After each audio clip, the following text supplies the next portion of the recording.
Hello viewers, আজ আমি আপনাদের দেখাবো কিভাবে সিমেন্টের মূর্তি তৈরি করা হয়। আগের ভিডিওটিতে আপনারা দেখতে পেয়েছেন কিভাবে মাটির শিবলিঙ্গ মূর্তিটি প্লাস্টারের ডাইসে পরিণত করা হয়েছে। যেহেতু এই মাটির শিবলিঙ্গ মূর্তিটি সিমেন্টের তৈরি হবে, তাই ডাইস থেকে মাটির আস্তরণগুলিকে খুব সাবধানতার সাথে বের করে নেওয়া হচ্ছে। ভিউয়ার্সদের উদ্দেশ্যে আরও একটি কথা জানিয়ে রাখছি, আমরা এখানে মাটির আস্তরণগুলি তোলার সময় মাঝে মাঝে জলের ব্যবহার করেছি। এই কাজটি করতে গিয়ে আমাদের প্রচুর সময় ব্যয় হয়েছে।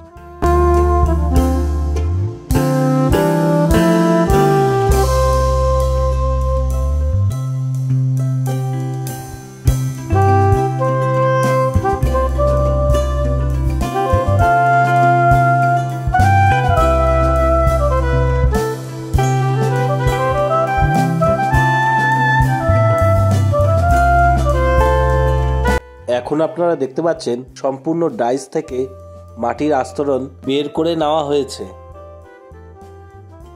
সিমেন্টের মূর্তিটির হাতল তৈরি করার জন্য আগে থেকেই প্লাস্টারের গায়ে ফুটো করে সেখানে হাতল তৈরি করে নেওয়া হচ্ছে।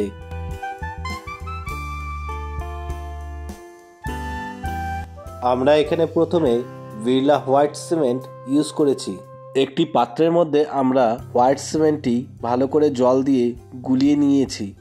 আরও একটি কথা বলে রাখছি, এখানে হোয়াইট সিমেন্ট ইউজ করার আমাদের এইটিই কারণ যে পরবর্তীতে সিমেন্টের মূর্তিটিকে বিশেষভাবে পলিশ করতে হয় না। খুব পাতলা করে হোয়াইট সিমেন্টটি গুলিয়ে নেওয়ার পরে প্লাস্টারের চারিদিকের দেওয়ালে খুব ভালোভাবে ছড়িয়ে দেওয়া হয়েছে। ভিডিওটিতে আপনারা যেমনটি দেখতে পাচ্ছেন। ভিউয়ার্সদের উদ্দেশ্যে বলছি, আপনারা যদি কেউ এই সিমেন্টের মূর্তি তৈরি করতে চান তাহলে অবশ্যই হোয়াইট সিমেন্ট ইউজ করবেন।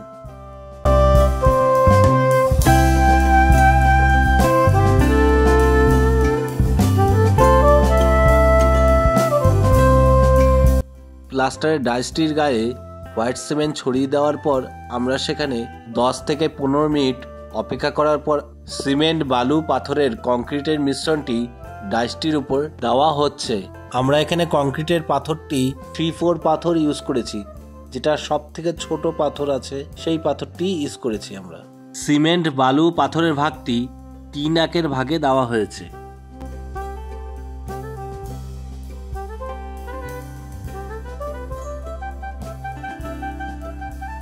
যেহেতু এখানে আমাদের কোনো ভাইব্রেটর বা অন্য কিছু ব্যবহার করা যাবে না, তাই আমরা হাতকেই ব্যবহার করেছি কংক্রিটের মিশ্রণটিকে ভালো মতো সব জায়গায় পৌঁছে দেওয়ার জন্য।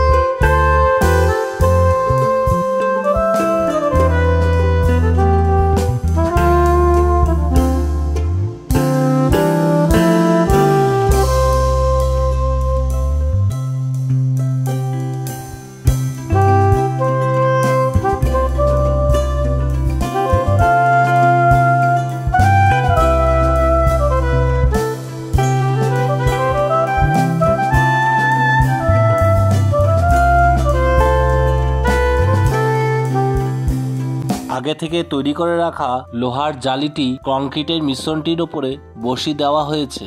আমরা এখানে 8 mm রড ইউজ করেছি।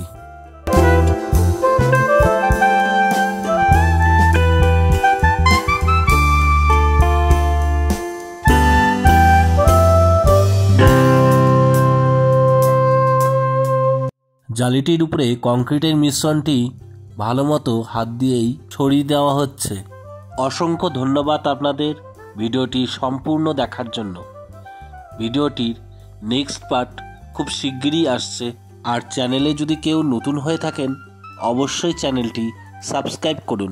এইরকমই আরও নিত্য নতুন ভিডিওর আপডেট পেতে চ্যানেলটির বেল আইকনটি প্রেস করুন। আর আজকের ভিডিওটি আপনাদের কেমন লাগলো অবশ্যই তা লাইক এবং কমেন্টের মাধ্যমে আমাকে জানান।